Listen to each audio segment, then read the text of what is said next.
Hello everyone, welcome back again to my YouTube channel. My name is Kevin Saili. Pada YouTube channel ini teman-teman akan menemukan informasi menarik seputar cryptocurrency. So if you like cryptocurrency, make sure kalian subscribe channel ini. Nah guys, saya mau kasih update. Mic-nya sudah saya ganti. Ini adalah mic lama saya. Sebenarnya mic-nya nggak terlalu jelek sih, mic-nya lumayan bagus juga. Cuma memang apa boleh buat, mungkin karena faktor usia dengan mic yang baru ya. Ini saya bisa nyanyi sekarang ya. Coba kita tes pakai suara echo-nya ya. Saya nggak tahu sih udah nyala belum ya. Coba tes ya.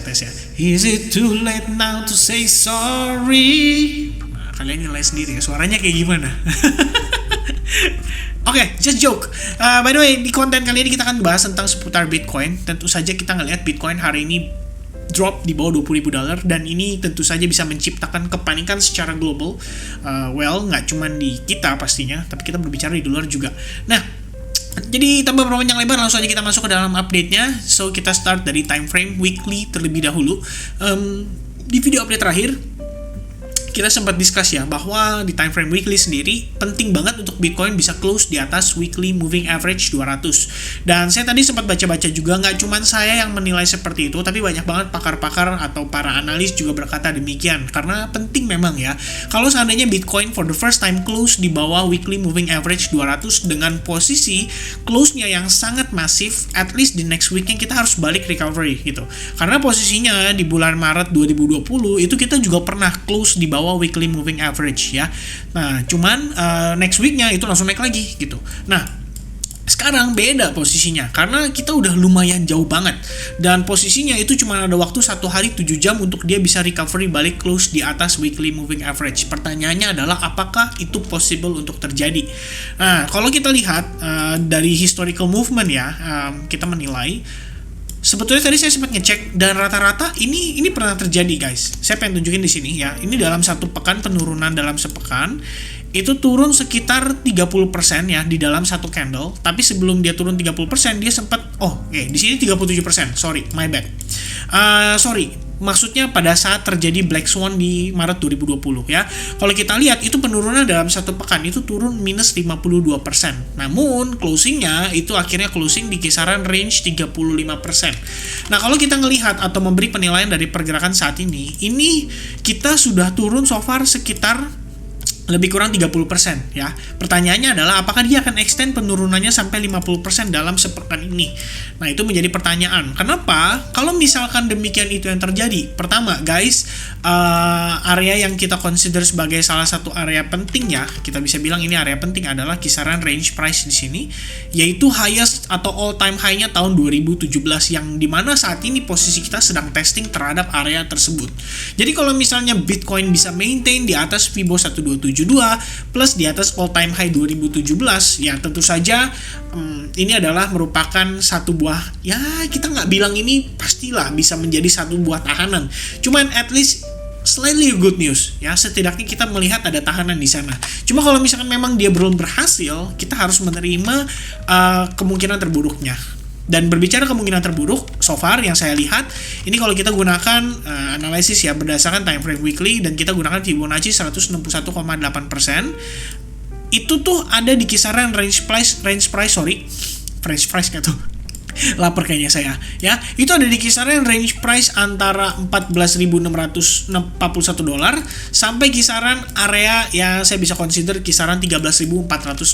Nah, pertanyaannya menurut teman-teman nih, apakah dia akan ketahan di level tersebut? Nah, sebelumnya kita udah sempat bahas juga di video saya beberapa waktu yang lalu, dimana kita ada ngebahas soal potensi pergerakan Bitcoin berdasarkan kita bilang ya historical data lah ya, kita bilang berdasarkan historical data, terutama karena terjadinya halving.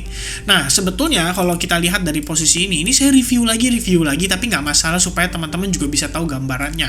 Kalau lihat historical data di tahun 2014 ini setelah kita di puncak bull marketnya, itu koreksinya turun sampai dengan kisaran 86%. Lalu pada kisaran bull market 2017 itu kita lihat koreksinya penurunan sekitar 84% dari puncak bull marketnya. Nah, saat ini itu kan puncak bull marketnya ada di kisaran 69.000 Dan kalau misalkan demikian, ini kita nggak ambil 86%, 84%. Oke lah, let's say kita ambil sekitaran ya 80% atau 75% deh. Istilahnya kita kasih courting guys. Maka ada potensi penurunannya itu mentok di kisaran $16.000. Cuman kalau misalnya kita menggunakan skenario yang sama, let's say kita turun ya kisaran 80%. Kalian bisa lihat ya, ini adalah potensi area yang di-achieve, yaitu di kisaran support resistance pada area $13.000 sebelum kita melihat adanya buluran di tahun 2020 akhir. Jadi memang kalau saya lihat somehow area tersebut memiliki bisa men-attract lah orang-orang untuk ya mungkin bisa beli gitu loh. Dalam artian sekarang kalau kita lihat guys, ini saya ngomong fair-fairan aja ya. Kalau kita lihat ini posisi saat di range ini ya, antara dari kisaran September 2020 sampai kisaran sini ya. Kalian bisa lihat ini tuh bener-bener luwes ya, bukan luwes ya, dalam arti bener-bener tidak ada yang namanya area-area yang kita bisa consider sebagai support atau resistance, which means the only support that we got is around this level atau kisaran $13.500. Kalau misalnya let's say dia turun ngejar ke area itu, menurut saya itu adalah satu-satunya area yang saat ini mungkin bisa dianggap sebagai area wajar lah, di mana market bisa berpotensi terhenti somehow pada kisaran area 14.600 sampai kisaran 13.500.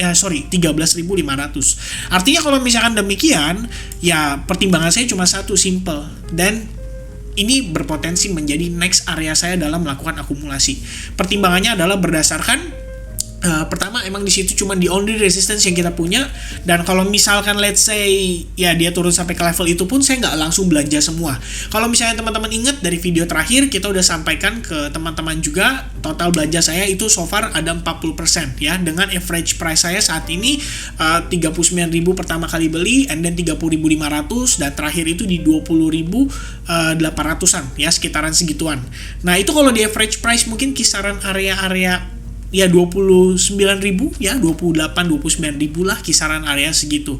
Dan planningnya kalau misalkan dia bisa balik turun sampai 14.000 atau 13.000, saya bakal prepare untuk buyback lagi sekitar 20-25%, karena itu udah makin murah. Apakah bisa lebih murah dari itu sampai $10.000? Ya tentu saja ya, tidak ada yang tidak mungkin. Makanya saya selalu bilang, waktu beberapa hari lalu ada yang sempat komen ya di kolom YouTube channel saya, dia bilang kayak gini, 10.000 itu terlalu jauh, terlalu impossible. Well, kita semua ngomongin itu beberapa bulan yang lalu pada saat harga Bitcoin di atas 30.000. Orang-orang bilang 30.000 itu udah bottom, nggak mungkin lebih rendah dari itu. Tapi nyatanya kita sekarang lihat dengan mata kepala kita sendiri, bahkan setelah 30.000 kita masih mendapati penurunan $19.200 sampai di kisaran harga saat ini. Jadi menurut saya tidak ada yang tidak mungkin. Apalagi kita berbicara guys, ini yang terjadi itu adalah karena suntikan dana dari the Federal Reserve. Nah saat ini orang yang kita expect, bukan orang sih istilahnya, lembaga yang kita expect bisa menjadi justru penolong daripada pergerakan saat ini. Dimana kalau dia cetak duit tentunya untuk menstimulate market atau financial market, ya baru ada kemungkinan potensi untuk ngebound gitu, untuk potensi untuk dia rebound. Tapi kalau kita berbicara saat ini justru dia melakukan quantitative tightening, ini kita udah bahas dari mungkin beberapa video, saya nggak tahu ya, mungkin sebulan 2 bulan yang lalu, tapi kita memang ngomongin ketika dia melakukan quantitative tightening, which is dia saat ini sedang mengurangi balance sheet-nya mereka, dia sedang menaikkan suku bunganya mereka supaya posisinya kondisi inflasi itu bisa terkendali. Nah, maka kita harus memahami, guys, seperti yang kita udah pernah sampaikan di video-video membahas tentang makroekonomi. Jadi kalian bisa nonton beberapa videonya seperti alasan kenapa kondisi ekonomi Amerika mempengaruhi market kripto. Ini udah saya bahas secara lengkap. Jadi kalau misalnya kalian merasa bahwa informasi yang saya sampaikan mungkin kurang lengkap, ya boleh nonton di video ini lagi ya, kalian akan mendapatkan informasi yang jelas di sana. Nah, untuk posisi saat ini kalau kita lihat, ya sebelumnya historical data menunjukkan kita pernah rebound kok dari kisaran level Fibo 1272, yaitu pada saat Black Swan di kisaran Maret 2020. Jadi kalau kalian perhatikan, penurunannya itu precisely ya di kisaran Fibo 1272. Ini kalau kalian lihat tarik garisnya saya ya, ini dari posisi atas saya tarik ke pullbacknya di sini, lalu saya tarik ke bagian atas sini pada saat dia ya recovery lah ya, kisaran area ini. Jadi kurang lebih gambarannya kayak gini. Oke, kita tarik ke sini. Nah, kalau kalian lihat itu kisaran Fibo 1272, kisaran area 3920, benar-benar menjadi perhentiannya dia. Kemudian dia terrebound dan signifikan close di atas weekly moving average 200. Dan kalau kita perhatikan, ini penurunannya dari badan ke buntut ya, itu masih ada 30% lah. Ya kisaran kalau kita pembulatan kisaran 30% lah. Pertanyaannya adalah dari badan ke buntut. Pada saat close weekly, kita lihat saat ini baru bergerak sekitar 15%. Maka dari itu pertanyaannya adalah apakah kita akan melihat dia turun lagi dulu sampai 30%? Artinya di kisaran 15.000 ketika semua orang ngomongin 13.000 ternyata dia kepantul di kisaran 15.000. Nah, sejujurnya saya bisa katakan, saya bisa pastikan tidak ada satupun orang yang tahu. Ya, yang pasti kita kemarin beberapa hari lalu itu sudah mendapatkan warning dari Kevin O'Leary ya. Jadi saya mungkin boleh review sedikit ya. Kevin O'Leary on crypto, dia menyampaikan bahwa breakdown why he buying the dip in Bitcoin. Oke, ini akan menjadi pembahasan menarik maybe di next update karena ini baru di-upload 4 jam yang lalu, saya juga baru tahu.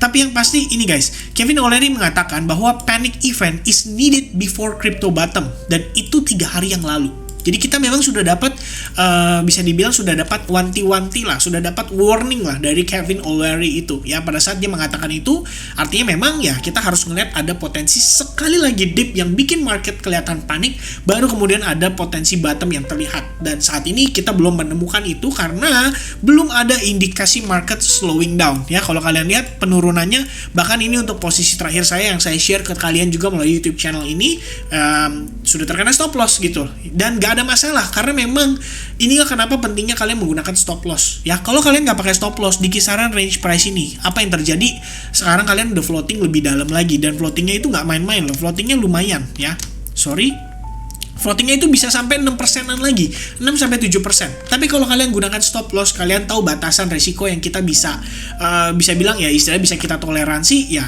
disitulah kalian bisa selamat gitu loh.